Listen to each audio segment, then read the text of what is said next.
is Cameron Walker. This is my life story.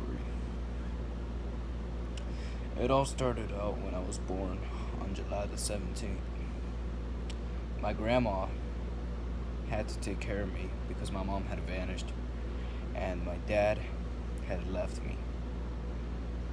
Now you might be thinking like, of course it does sound gay, but he left the family and I don't know where he is till this day. So, when I was 2, my grandma had taken me to the water park. Now the water park sounds like fun, but it's not fun. I got on the slide, and all of a sudden my grandma pushed me from behind. I was screeching. Oh my god, it was so deep. I was here. I slid down, and then I went up, and I did a backflip. But guess what? I belly flopped, and it hurt. My grandma immediately rushed me to the hospital. When I went to the hospital, my stomach was on fire. Jesus Christ. It's a day to remember. No, not the band, but it's actually a day to remember when stuff like that happens. So I thought that was one memory to share. When I was 5, my grandma had bought me an Xbox. The very OG ones, not the 360, the one before that. The Xbox was insanely expensive back then, and it's not really that expensive now. But anyway, I played lots of games on it. The Xbox was my favorite stuff to play on. Then all of a sudden my grandma just walked into my room and she saw that I was playing terrible games. They were shooting on it and everything. She took the game away from me and grounded me. But I didn't understand it. She's the one who gave me the Xbox 360. When I was 7 years old, not the song, when I was 7 years old, my grandma finally gave me my Xbox back. Except I noticed something different from it. It looked different. Later on, I found out it was an Xbox 360. The old one, my grandma sold it to my cousin, and I hate my cousin. His name is Reggie. And oh my god, Reggie, he'd hurt me every time he come to my house. Oh my god, it hurt. So, again, as I was 7 playing my Xbox 360, there was this game that caught my attention, and it's called Grand Theft Auto 5. You kill people, that's the whole thing about the game. You drive cars, you kill people, you steal money. But for some reason, it may sound simple, but that game was amazing. My cousin Malachi actually came to my house one day, and he couldn't help but to play Grand Theft Auto just to go to Vanilla Unicorn. My grandma actually came in, and she was laughing because she couldn't believe a kid would do that. She instantly got onto me and she told Malachi's mom what had happened, and it didn't go well for him. He got grounded for weeks. When I was 12, oh my god, when I was 12, it was amazing. My grandma got me an Xbox One.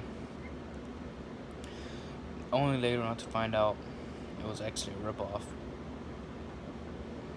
Well, what did I do? It had some trash games. I was like, Grandma, you could have gotten me a Nintendo. No, she didn't do it. She got the Xbox One, she held it in the air, and she said, Cameron, if you don't like this game, you're gonna do all the chores in the house we've got.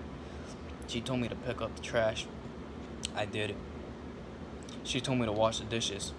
I did it. I did everything for that. Well, I don't want to say it, but she's a bitch.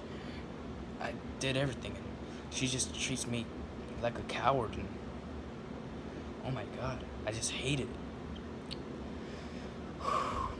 Later down the line, I'm 15 today, and there's some stuff I couldn't even want to witness. So one time in 8th grade, I was in the class, everybody was so off. And I was 3A. So one time, my teacher told me I was checking out. Yes, me, Cameron.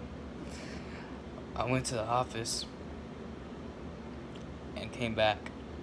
And you know what I did? I told my teacher straight in the eye like this. It was a lie. The class laughed, of course. It was very hilarious. It was horrendous too. Everybody laughed at me and I was like, can you all just stop?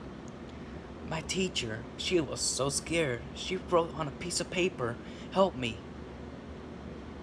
She thought I didn't see that. I saw it.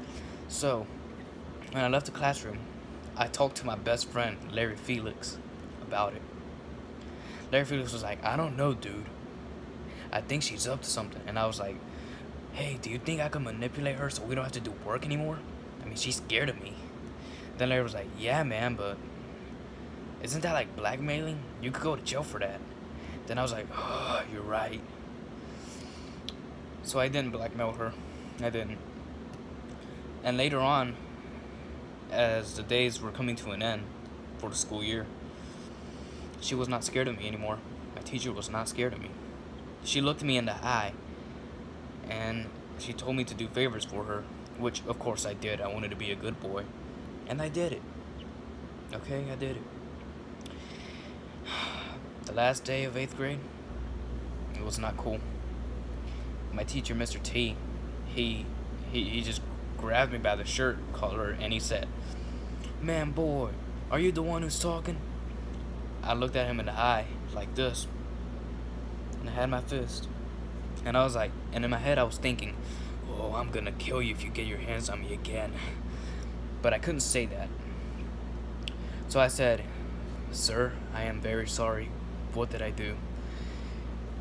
He let go of me, and he said, boy, you need to shut up and sit back on your seat. You don't talk in class just to talk.